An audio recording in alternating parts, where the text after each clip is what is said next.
Good afternoon friends.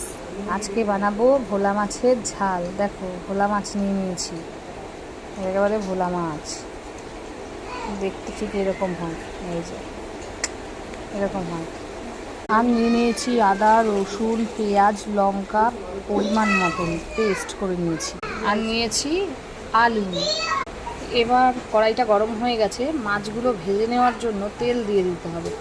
তেলটা গরম হয়ে গেলে মাছের মধ্যে দিয়ে, তেল গরম হয়ে গেছে, মাছগুলো দিয়ে দেবো। মাছগুলো লাল লাল, তেল গরম হয়ে গেছে, কালো জিরে ফোড়ন দিয়ে দিলাম। আমার আবার কালো জিরে ছাড়া ভালো লাগে না।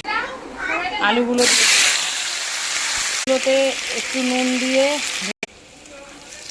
লাল লাল, এই যে মশলাটা দিয়ে দিল, আদা রসুন, পরিমাণ মতন নুন হয়নি, পরিমাণ মতন হলুদ দিয়ে মশলাটাকে ভালো করে কষিয়ে নিতে হবে। ভালো করে কষানো হয়ে গেছে, জল রেডি।